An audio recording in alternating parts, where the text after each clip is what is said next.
Welcome to విశ్వ రహస్యం. అందరికీ నమస్తే. శ్రీ పోతులూరి వీరబ్రహ్మేంద్ర స్వామి గురించి ఆయన రాసిన జ్ఞానం ప్రవచనాలతో సహా పూర్తి వివరాలను కథ రూపంలో వివరిస్తాను. శ్రీ పోతులూరి వీరబ్రహ్మేంద్ర స్వామి కాలజ్ఞాని, దార్శనికుడు, సంఘ సంస్కర్త. శ్రీ పోతులూరి వీరబ్రహ్మేంద్ర స్వామి ఆంధ్రప్రదేశ్కు చెందిన ఒక గొప్ప ఆధ్యాత్మిక గురువు, దార్శనికుడు, తత్వవేత్త మరియు సంఘ సంస్కర్త. ఆయన కాలజ్ఞాన ప్రవచనాలకు, భవిష్యత్తు గురించి చెప్పిన అంచనాలకు ప్రసిద్ధి చెందారు. ఆయన జీవితం, బోధనలు, ముఖ్యంగా కాలజ్ఞానం ఆంధ్రుల ఆధ్యాత్మిక, సాంస్కృతిక చరిత్రలో ప్రత్యేక స్థానాన్ని పొందాయి. బాల్యం, జన్మ రహస్యం. వీరబ్రహ్మేంద్రస్వామి జన్మస్థలం గురించి అనేక వాదనలు ఉన్నప్పటికీ, కర్నూలు జిల్లా బనగానపల్లి సమీపంలోని కందిమల్లయ్యపల్లె గ్రామం ఆయన నివాసంగా ప్రసిద్ధి చెందింది. ఆయన 17వ శతాబ్దంలో జీవించారని చెబుతారు. వీరబ్రహ్మేంద్రస్వామి జన్మరహస్యం ఒక అద్భుతం. ఆయన ఒక శివయోగి, శివమ్మ దంపతులకు జన్మించారని, అయితే శివయోగి సమాధి అయిన తర్వాత శివమ్మ వెంకటగిరి పాలేగాళ్లకు అప్పగించారని కథనం. వెంకటగిరి పాలకులకు సంతానం లేకపోవడంతో వారు వీరబ్రహ్మేంద్రస్వామిని తమ సొంత బిడ్డగా పెంచారని చెబుతారు. ఆధ్యాత్మిక అన్వేషణ, గురుత్వం. బాల్యం నుంచే వీరబ్రహ్మేంద్రస్వామికి ఆధ్యాత్మికతపై అపారమైన ఆసక్తి ఉండేది. లౌకిక జీవితంపై విరక్తి చెంది, జ్ఞాన సముపార్జన కోసం దేశ సంచారం చేశారు. ఈ క్రమంలో అనేక మంది యోగులను, పండితులను కలుసుకుని ఆధ్యాత్మిక జ్ఞానాన్ని పొందారు. చివరకు కందిమల్లయ్యపల్లె గ్రామంలో స్థిరపడి, ప్రజలకు ఆధ్యాత్మిక బోధనలు చేయడం ప్రారంభించారు. ఆయన బోధనలు కేవలం మతపరమైన అంశాలకు పరిమితం కాలేదు. సంఘంలో నెలకొన్న అనాచారాలను, మూఢనమ్మకాలను ఖండించారు. కుల మత భేదాలను పాటించరాదని, మానవులందరూ సమానులే అని ప్రవచించారు. సిద్ధులు, మహిమలు. వీరబ్రహ్మేంద్రస్వామి అనేక సిద్ధులు, మహిమలు ప్రదర్శించారని భక్తులు నమ్ముతారు. కొన్ని ప్రసిద్ధ మహిమలు: కొమ్మ కట్టెను మొలిపించడం. ఒకసారి ఆయన శిష్యులతో కలిసి ప్రయాణిస్తున్నప్పుడు ఒక కొమ్మ కట్టెను భూమిలో నాటి దానిని చెట్టుగా మార్చారని చెబుతారు. నీటిని పాలుగా మార్చడం. ఒకసారి నీటిని పాలుగా మార్చి భక్తుల దాహార్తిని తీర్చారని చెబుతారు. చనిపోయిన వారిని బ్రతికించడం. కొన్ని సందర్భాలలో చనిపోయిన వారిని తిరిగి బ్రతికించినట్లు కథలు ప్రచారంలో ఉన్నాయి. ఈ మహిమలు ఆయన ఆధ్యాత్మిక శక్తికి, దైవత్వానికి నిదర్శనంగా భావిస్తారు. కాలజ్ఞానం, భవిష్యత్తును దర్శించిన దార్శనికుడు. వీరబ్రహ్మేంద్రస్వామిని కాలజ్ఞాని గా ప్రసిద్ధి చెందారు.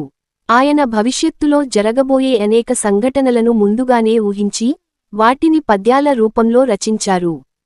ఈ పద్యాల సంకలనాన్ని కాలజ్ఞానం అని పిలుస్తారు. కాలజ్ఞానం యొక్క ముఖ్య అంశాలు: యుగధర్మం, కలియుగం అంతమయ్యే లక్షణాలు, రాబోయే కృతయుగ ప్రారంభం గురించి వివరించారు.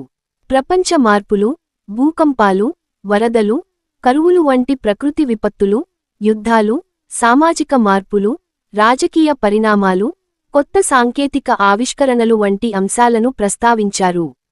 ధర్మం క్షీణించడం, మానవత్వ విలువలు పడిపోవడం, అవినీతి పెరగడం, మత కలహాలు వంటి వాటి గురించి హెచ్చరించారు. కల్కి అవతారం.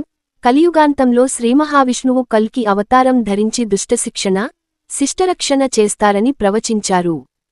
సామాజిక విప్లవం, అణగారిన వర్గాల ఉన్నతి, సామాజిక సమానత్వం గురించి కూడా ప్రవచించారు. కాలజ్ఞానం యొక్క ప్రాముఖ్యత. ఆధ్యాత్మిక మార్గదర్శనం. కాలజ్ఞానం భక్తులకు భవిష్యత్తు గురించి ఒక అవగాహన కల్పించి, ఆధ్యాత్మిక మార్గంలో నడవడానికి ప్రోత్సహిస్తుంది. నైతిక విలువల పెంపు.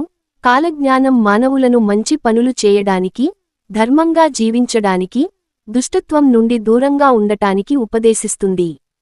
సామాజిక స్పృహ. సంఘంలో జరగబోయే మార్పులను ముందుగానే గ్రహించి, ప్రజలను అప్రమత్తం చేస్తుంది. భవిష్యత్తుపై అవగాహన. భవిష్యత్తు గురించి తెలుసుకోవాలనే మానవ సహజ జిజ్ఞాసను తీరుస్తుంది. ఆయన రచించిన ఇతర గ్రంథాలు. కాలజ్ఞానంతో పాటు వీరబ్రహ్మేంద్రస్వామి అనేక ఇతర గ్రంథాలను రచించారు. వాటిలో కొన్ని గోవిందవాక్యములు, భక్తి, వేదాంత తత్వాలను వివరించే పద్యాలు. శివజ్ఞాన ప్రబోధిని, శివతత్వం, జ్ఞాన మార్గం గురించి వివరణ. కాళికాంబ సప్తసతి, దేవి స్తుతి. భేదనామ తారక మంత్రం, భక్తి మార్గం గురించి వివరణ. జీవ సమాధి, నేటికీ ఆదరణ. వీరబ్రహ్మేంద్రస్వామి కందిమల్లయ్యపల్లె గ్రామంలోనే జీవ సమాధి అయ్యారు. ఆయన సమాధి స్థలం నేడు ఒక ప్రముఖ పుణ్యక్షేత్రంగా, భక్తుల సందర్శన స్థలంగా ఉంది. ఆయన ప్రవచించిన కాలజ్ఞానం నేటికీ సత్యమవుతున్న అనేక సంఘటనలతో ప్రజలు ఆయనను గొప్ప దార్శనికుడిగా, దైవత్వంతో కూడిన మహానుభావుడిగా ఆరాధిస్తారు. ఆయన బోధనలు, కాలజ్ఞానం తరతరాలకు మార్గదర్శకంగా నిలుస్తున్నాయి. ఆయన జీవితం, బోధనలు, ముఖ్యంగా కాలజ్ఞానం ఆంధ్రుల చరిత్రలో ఒక విడదీయరాని భాగంగా నిలిచిపోయాయి. ఆయన భవిష్యత్తు గురించి చెప్పిన అనేక అంచనాలు నేటికీ చర్చనీయాంశంగా ఉన్నాయి. శ్రీ పోతులూరి వీరబ్రహ్మేంద్రస్వామి కాలజ్ఞానం అనేది ఆయన భవిష్యత్తు గురించి చెప్పిన అంచనాల సంకలనం. ఇందులో జరిగినవి, జరగబోయేవి రెండూ ఉంటాయని ప్రజలు నమ్ముతారు. అయితే ఈ కాలజ్ఞానాన్ని విశ్లేషించేటప్పుడు కొన్ని అంశాలను పరిగణనలోకి తీసుకోవాలి. తాళపత్రాల లభ్యత, ప్రామాణికత. కాలజ్ఞానం తాళపత్ర గ్రంథాలలో రాయబడిందని చెబుతారు. అయితే అన్ని తాళపత్రాలు లభ్యం కాలేదు, కొన్ని రహస్యంగా ఉన్నాయని కూడా అంటారు. అర్థ వివరణ. కాలజ్ఞానంలో చెప్పబడిన విషయాలు పద్య రూపంలో, గూఢార్థాలతో ఉంటాయి. వాటిని అక్షరాలా అర్థం చేసుకోవడం కష్టం. ప్రతీకలుగా లేదా సూచనలుగా అర్థం చేసుకోవాల్సి ఉంటుంది. ఒకే పద్యానికి పలు రకాల అర్థాలు ఉండవచ్చు. ప్రచారం, ఆధునిక వ్యాఖ్యానాలు, సోషల్ మీడియా, ఇతర మాధ్యమాల ద్వారా అనేక విషయాలు బ్రహ్మంగారి కాలజ్ఞానం పేరుతో ప్రచారంలోకి వస్తున్నాయి. వీటిలో కొన్ని నిజమైన ప్రవచనాలు కావచ్చు, కొన్ని కల్పితమైనవి కావచ్చు.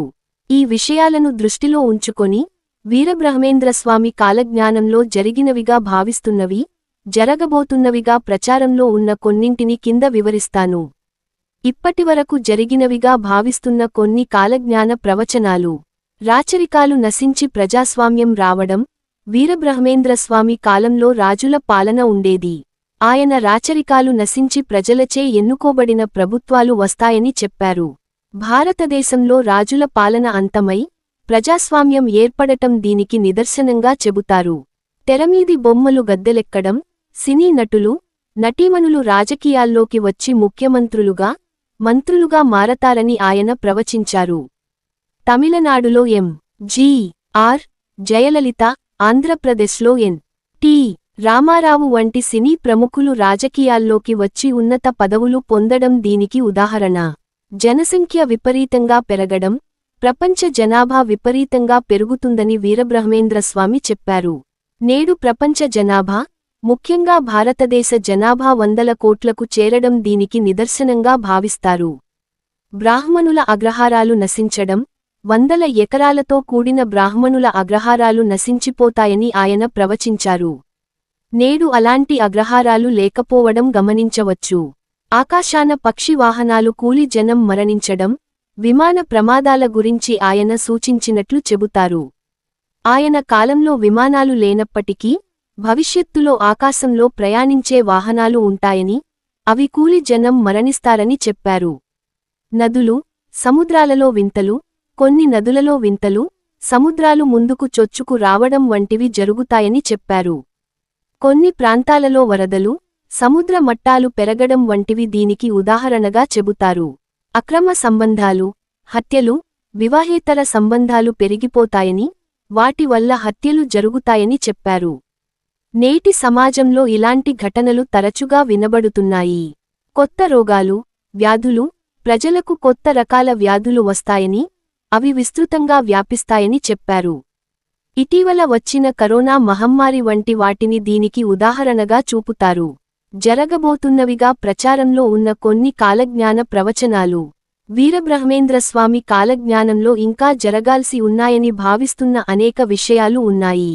వీటిలో కొన్ని భవిష్యత్తుపై అంచనాలతో కూడుకున్నవి. కృష్ణానది కనకదుర్గమ్మ ముక్కుపుడకను తాకడం. ఈ ప్రవచనం చాలా ప్రసిద్ధి చెందింది. కృష్ణా నది ప్రవాహం పెరిగి ఇంద్రకీలాద్రిపై ఉన్న దుర్గమ్మ ముక్కుపుడకను తాకుతుందని, ఇది ఒక పెద్ద విపత్తుకు, ప్రళయానికి సూచన అని చెబుతారు. దీనికి పలు వ్యాఖ్యానాలు ఉన్నాయి. కృష్ణానది పొంగి ఆలయం వరకు రావడం, లేదా భూకంపం వంటి ప్రకృతి వైపరీత్యాల వల్ల ఆలయం కిందికి జారి నదిని చేరుకోవడం. శ్రీశైలం, నాగార్జునసాగర్ ఆనకట్టలకు బీటలు రావడం, కృష్ణానది ప్రళయానికి సంబంధించిన ప్రవచనాలలో భాగంగా శ్రీశైలం, నాగార్జునసాగర్ వంటి పెద్ద ఆనకట్టలకు బీటలు ఏర్పడి భారీ విధ్వంసం జరుగుతుందని చెబుతారు. భూకంపాలు, ప్రకృతి విపత్తులు పెరగడం, రాబోయే కాలంలో భూకంపాలు, సునామీలు, తుఫానులు వంటి ప్రకృతి విపత్తులు మరింత పెరుగుతాయని, ఇది కలియుగాంతానికి సూచన అని చెబుతారు. ఆహార కొరత, ఆకలి చావులు, వ్యవసాయ భూములు బీటలు పడి, పంటలు సరిగ్గా పండక తీవ్రమైన ఆహార కొరత ఏర్పడుతుందని, దీనివల్ల ప్రజలు ఆకలి బాధతో ఇబ్బంది పడతారని ప్రవచించారు. దేశాల మధ్య యుద్ధాలు, మూడవ ప్రపంచ యుద్ధం, దేశాల మధ్య వర్గ వైషమ్యాలు పెరిగి, అది మూడవ ప్రపంచ యుద్ధానికి దారితీస్తుందని కొన్ని కాలజ్ఞాన ప్రవచనాలు సూచిస్తున్నాయి. తిరుపతి వెంకటేశ్వర స్వామి కుడిభుజం కదలడం, తిరుపతిలో శ్రీ వెంకటేశ్వర స్వామి వారి కుడిభుజం కదులుతుందని, ఇది కలియుగాంతానికి లేదా ఏదైనా పెద్ద సంఘటనకు సూచన అని చెబుతారు. కల్కి అవతారం, ధర్మ పునరుద్ధరణ, కలియుగాంతంలో శ్రీమహావిష్ణువు కల్కి అవతారం ధరించి ధర్మాన్ని తిరిగి స్థాపిస్తాడని, దుష్టశిక్షణ, శిష్టరక్షణ చేస్తాడని కాలజ్ఞానంలో స్పష్టంగా చెప్పబడింది. వీరభోగ వసంతరాయలుగా తాను తిరిగి వస్తానని బ్రహ్మంగారు ప్రవచించారు. వింత శబ్దాలు, వింత సంఘటనలు, కొన్ని ఆలయాలలో వింత శబ్దాలు వినిపిస్తాయని, ఆకాశంలో వింత రంగులు, పిడుగులు పడి జనం చనిపోవడం వంటి అసాధారణ సంఘటనలు జరుగుతాయని చెప్పారు. వీరబ్రహ్మేంద్రస్వామి కాలజ్ఞానం అనేది ప్రజలలో భక్తిని, ధర్మ మార్గంలో నడవాలనే స్ఫూర్తిని కలిగిస్తుంది. ఈ ప్రవచనాలను కేవలం భవిష్యవాణిగా కాకుండా, మానవుడు తన జీవన విధానాన్ని మెరుగుపరచుకోవడానికి, ధర్మాన్ని పాటించడానికి ఒక మార్గదర్శకంగా చూడాలి. మరొక వీడియోతో మళ్ళీ కలుద్దాం. నమస్తే.